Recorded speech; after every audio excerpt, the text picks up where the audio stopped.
Hello, everyone, and welcome to another Premier League review show on Football Talk Podcast. My name is Ozzie, and I'm your host for today's show. A great victory for the Reds in Matchweek 22, as well as other results. But in terms of the key points of this Premier League match week, you had Liverpool winning against Brentford in the dying minutes of the game. Arsenal unfortunately dropped points against Villa. Man City got back to scoring ways with a 6-0 win. And Chelsea managed to get the win yesterday against Wolves. So what we'll do today, we'll review all the games in Match Week 22. I will then present the FPL Manager of the Week, and we can also provide predictions for the upcoming match week for this weekend. So let's start with the opening game, and that is Brentford versus Liverpool. The game ended 2-0, but it doesn't really paint the picture of how the game panned out. I actually think Brentford had a decent game, especially in the first half. Liverpool, for me, were quite slow, quite passive in their play. Brentford were hitting Liverpool on the counter attack on numerous occasions, but we had Konate and Van Dijk who pretty much kept it very, very tight in the defense and made sure that nothing got through towards goal. In the second half, Liverpool, for me, hit the new gear where they had to really switch it up and try and put Brentford on the back foot, and they certainly did that. But fortunately, despite creating a lot of chances, we just didn't really have our shooting boots on. But a sub came on in the name of Darwin Nunez, a player that certainly splits the Liverpool fan base for sure. But in this occasion, I'm not here to give you my opinion of the player. All I care about is what he produced in this game, and he was fantastic. The first goal, great persistence from Trent Alexander-Arnold, who drives into the right side of the box, hits a pass that gets blocked. Somehow the rebound finds its way back to Trent, and then he hits a low cross towards Darwin Nunez, and he extensively hits the ball into the back of the net. And that was around the 91st minute. And then at that point, you're thinking that is the winning goal.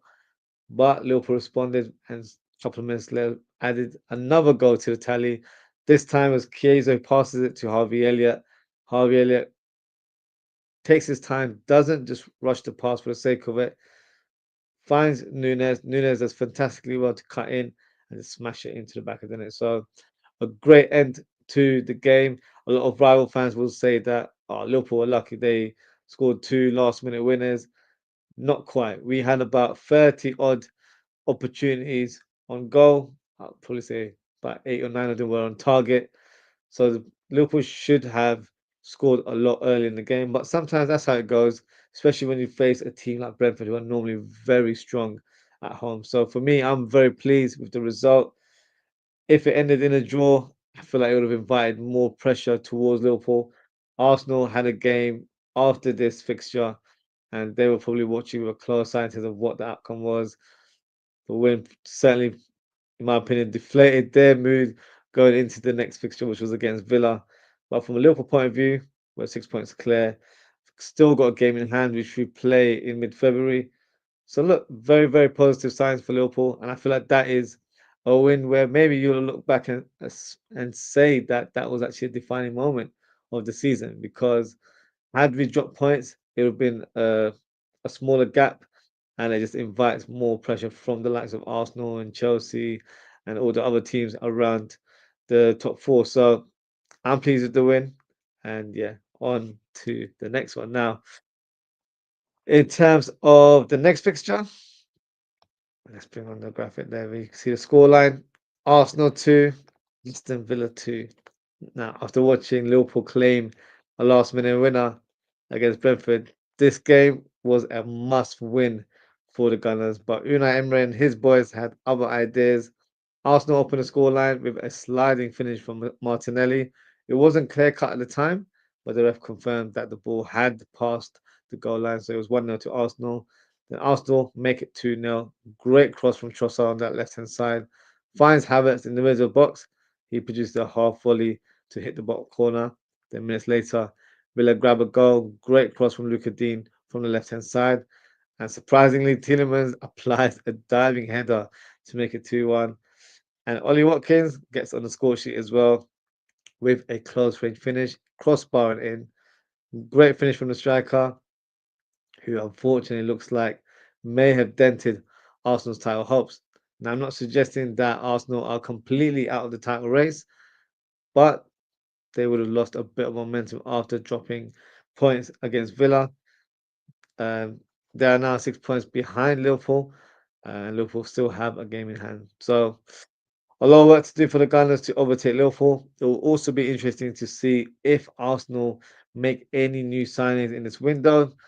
Little rumors circling here and there, but as we all know, the January window is a bit of a tricky window to sign players, especially when you're at the top of, playing at the European leagues, and the players that you're targeting are already established at other clubs. So let's see what happens. We don't have too long left in the window. I've got just over a week. So let's see if Arsenal are able to do some business this window. Now on to the next fixture. We've got Ipswich Town versus Man City. Man City look like they've hit another gear as they demolish the Tractor Boys 6 goals to 0 at Portman Road. So let's go through the goals. Foden opens the scoreline with a great neat touch and finish inside the 6-yard box. Kovacic makes it 2-0 with a long range finish. Foden makes it 3-0 with a tap in from just a few yards out. Doku, who gets one of his rare starts, makes it 4-0 with a nice touch and finish from the left side of the box. Haaland, of course, had to get involved in the goals and make it 5-0 with a clean finish. Nice assist from Doku there. And James McAtee makes it 6-0 with a looping header. I won't quite say Man City are back, but they are certainly showing signs that they could be back to their normal form and also get back into the mix of challenging for a top four place. The return of Kovacic is a huge boost for the team as he's been a big miss for the team in terms of a title challenge. For me, it's out of bounds, but it's the Premier League. You never know, and you can never rule out Man City due to the quality that they have in the squad. Next fixture. Chelsea versus Wolves. Chelsea managed to break their winless 5-game streak, and they did it by defeating Wolves 3-1 at Stamford Bridge. The opening goal came from a close range finish by Tosin, who was quite surprised that he scored that goal after a bit of um, sort of consideration from VAR. It didn't look like he was onside, but he was, so he was quite grateful after that. Mahadoti equalizes after a mistake from Sanchez, who tries to punch the ball away from a corner kick. It's not the first time. He's not the most comfortable um, when it comes to those type of situations. Cucurella, out of all the players, makes it 2-0 with a close range finish. Madueke secures the 3 points with a point blank header to make it 3-1 and take all the points home. Chelsea have now moved up to fourth in the league. So let's see what they do from now on because they've been winless since they were pretty much in second place a few weeks ago. So now let's see what they're made of. Are they able to continue that good form and climb up the table? Only time will tell. On to the next fixture. Newcastle versus Bournemouth. And speaking of winning streaks, one came to an end as Bournemouth surprisingly defeated Newcastle 4-1 at St James Park. Justin Cliver opens the scoreline with a left-footed finish. Bruno Guimaraes equalizes for Newcastle with a fantastic header from a corner kick. Then Cliver scores hit second to make it 2-1. But towards the end of the game, Cliver scores an unbelievable strike from outside of the box, hit it with pure power to make it 3-1 and also claim his hat trick. Milos Kerkez adds another goal to the tally with a lethal shot into the corner. A disappointing home defeat for Newcastle, but credit to Bournemouth, who were sensational in this game. Newcastle have dropped to sixth in the league, while Bournemouth have now climbed up to seventh in the table, only 1 point separating the two teams. In other games, and there was a lot of goals in other games, we'll start with this one. Nottingham Forest versus Southampton.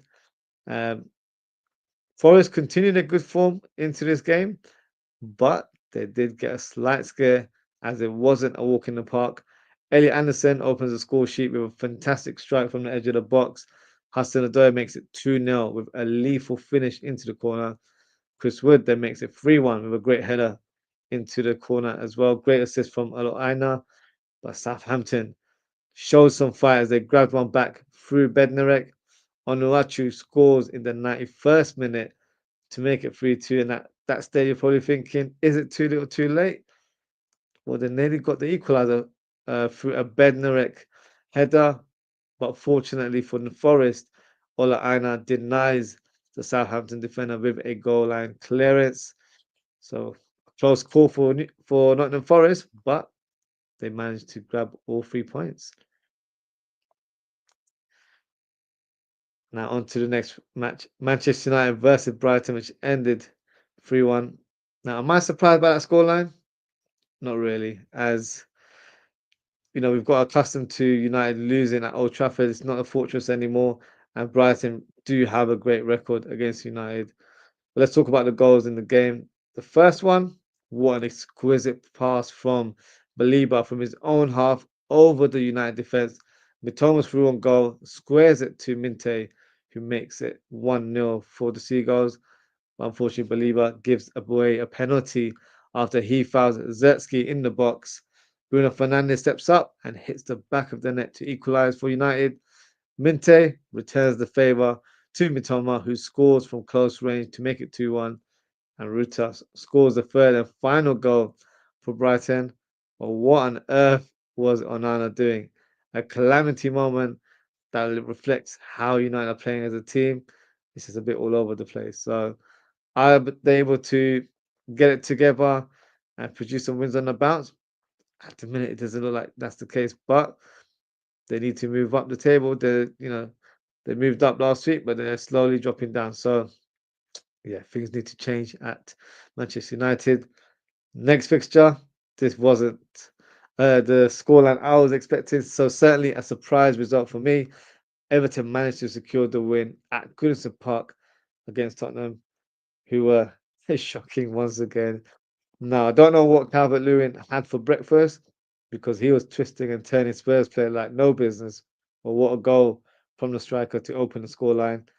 Same has to be said for Ndai, who was running at the Spurs players in full speed, pretty much looking like a Ronaldinho-esque type of moment. He smashes the ball into the top corner to make it 2-0. Fortunately, the third goal was an own goal from Archie Gray, and I feel for him because he's actually done really well in recent weeks playing as a makeshift centre back. But Spurs respond in the second half.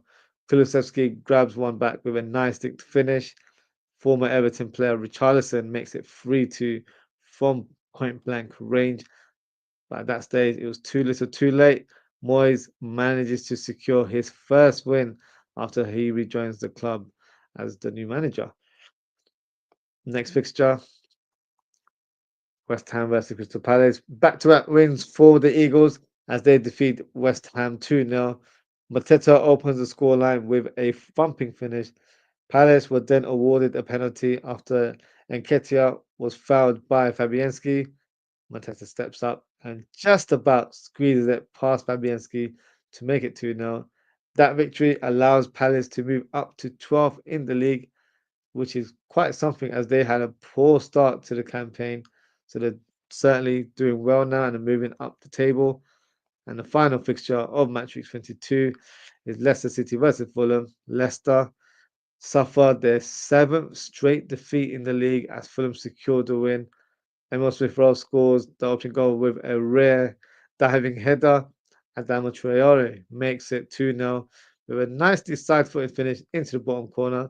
So a good away win for Fulham, who remain in 10th place. So that is the end of our Matchweek 22 review. Now it's only right that we present the FPL Manager of the Week, and we've actually got joint managers this week. So we've got Abdul Sabah Zakaria, and his team is called Ice Cold, and we've got Leif Henna, and their team is called Vortex 10, and both FPL managers secured 67 points. So well done to Abdul and well done to Leif. Not the highest of points tallies in terms of what we've seen over the weeks, but that nonetheless a good outcome for both of you guys. Now, in terms of my performance, I'm slowly getting there. I've moved up only 2 places from 41st to 39th, but I managed to get 51 points. So not too far off Abdul and Leif. But yes, I've still got a bit of work to do, but I'm slowly making progress, which is not a bad thing. Now, in terms of the next segment, what we can do, we can present the fixtures. Actually, do you know what? Before we do that, let's have a look at the table because unfortunately I wasn't able to present the table last week as we were playing whilst the fixture was taking place. So what we'll do now is we'll reveal the top 10 and see if there's been any changes um, in the table. So let me make the screen bigger for you guys. There we go. So we've got Savannah Stories, which is Chris Barnett's team. He remains in top place. You've got Jordan Smith moving up to second. Rupert Mahan remains in third place. Eddie Clark has dropped to fourth. Andy Abda has moved up to fifth. Godwin Kusi Ochere has moved up to sixth. Tayo Aziz has dropped to seventh. Jake Harrison has dropped to eighth. BT has moved up to ninth. And Melissa Morris has dropped to 10th. So that is the top 10. So big up to all the FPL managers. So now what we'll do, we'll move on and we will present the fixtures of game week, or should I say match week 23. And I'll give you my predictions of the upcoming games. So let's start with this fixture. So we've got Bournemouth versus Forest. What a game this is. Probably 12 months ago, you used to think this is a relegation battle. But right now, these two teams are in sky-high form. Forest challenging for top 4 place.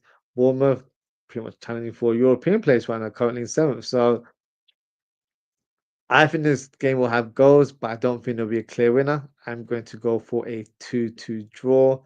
Brighton versus Everton. I think Brighton will have too much quality for the Toffees, so I'm going to go for a 2-1 victory for the Seagulls. Liverpool versus Ipswich Town. I'm going to go for a home win, and it will be 3-0 to Liverpool. Southampton versus Newcastle. I think Newcastle will go back to winning ways again, and it will be a 3-1 result. Wolves versus Arsenal. I'm expecting Arsenal to get the win, but just about. So I'm going to give the score prediction of 2-1 to the Gunners. Big game this week. Manchester City versus Chelsea. I think this will end in a draw. I think it will be a 1-1 draw. And in terms of the Sunday fixtures, you've got Palace versus Brentford. I'm going to go for a 1-1 draw for that fixture as well. Spurs versus Leicester. Now, this is two teams that are struggling to gain any points. Will it be a goal fest or will it be a ball fest? I'm going to predict it being a ball fest. I think it's going to end up being no. I don't know why, but I just don't feel like neither team will have their shooting boots on. Aston Villa versus West Ham. I'm going to go for a Villa win, and it's going to be 2-1. Fulham versus Manchester United. I'm actually going for a Fulham win. I think they're the stronger team right now. United just can't seem to get a break. So I'm going to go for a 2-0 victory for Fulham. So that is my prediction for match week 23. So what we'll do now is before we close the show, we'll go through some of the comments. I'll take it from there. So let's start with the first comment here from Abdul. Big up Abdul. This is in relation to Liverpool. So he's gone, I think he's presented his lineup. After the show, guys, I will be doing a live watch along of Liverpool's game, which is Liverpool versus Lille in the Champions League. So make sure to tune in for that. So this is Abdul's prediction here. So he's gone for Alisson, Bradley, Kwanzaa, Van Dijk, Simicast, Sobo, Gravenberg, Jones, Salah, Nunez, and Diaz. Wise and Chiesa, Elliott, Endo, Keller, Morton, Dan's not playing today. We need rotation and rest on key players. Is that the official lineup? If that is the case, uh, we'll speak about it in more detail on the next show, Abdul. But yeah, we can definitely discuss that shortly. Um, Abdul says, hi, I was in chat. Assalamu alaikum. How you all doing? Welcome, Sam Abdul. Hope you're doing well. He says, like, comment, share, and subscribe. We need to keep on winning. No draws or losses. Win EPL and UCL. You'll never walk alone. Big up yourself, Abdul. Um, Abdul's mentioning Liverpool's upcoming fixture, which is Lille, Ipswich, PSV, Bournemouth, Tottenham, Plymouth, Everton, a game in hand. That is true. Yep, not winnable games there. Abdul with the question: when is Salah, Van Dijk, and Trent signing the contract? No idea, Abdul. Your guess is good as mine, to be honest with you.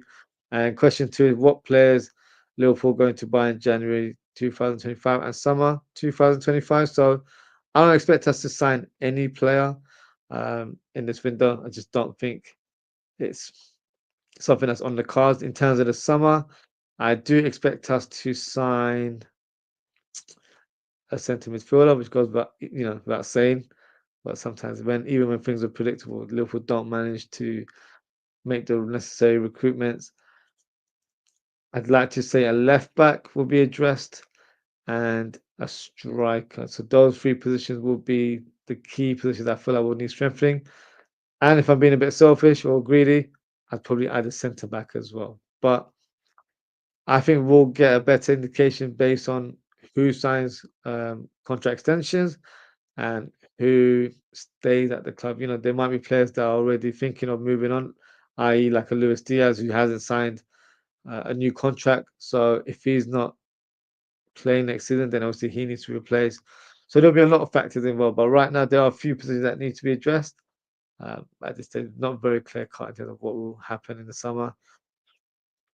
I've just asked when will Gomez and Jota be fit? So Gomez is expected to return in about 2-3 weeks. That's what we've heard from Arsenal previously.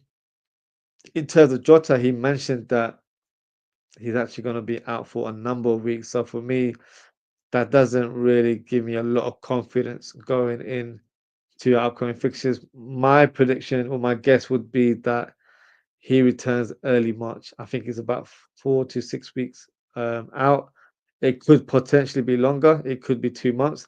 Maybe Arsenal hasn't given us the full detail just to lower the expectations, I guess, or not to allow the fan base to go a bit on a frenzy in terms of reaction. So at this stage, it's very unclear, but I don't expect him to play in February. I expect him to maybe return early March. That would be my guess. I've just asked which area Liverpool can punish Lille today. We'll touch on it very shortly when we do our live watch along, but it depends on the lineup as well. I know you mentioned it earlier on, but we'll analyze it when I've got both teams set up in terms of the graphics, and then yeah, we can discuss a little bit more detail. Uh, I will do lineup prediction for Liverpool versus Ipswich Town. So I won't be doing that today. I'll be doing that on Thursday. I'll be joined by a special guest, so make sure to tune in for that one. Then we can talk about that fixture in more detail. What do you think about FSG ownership? It's an ownership that, from a business point of view, I think they do good business. I don't mind the way they operate in terms of using data metrics to acquire players. I just don't feel like they do it enough, and I don't feel like they've been ambitious over the years. And the key thing for me is that when Liverpool have been on top, whether they've won a Champions League or they've won a Premier League, we haven't capitalized. So that's one of my concerns as owners, where you should show a bit more ambition. It's not always about generating revenue. That doesn't classify everything. So for me, they're not the best owners. I can't even say they're the worst. I'm sure a lot of clubs will, beg to differ. Um, but yeah, I'm in the middle, I would say. I like certain things that they do, and I always give them praise for that.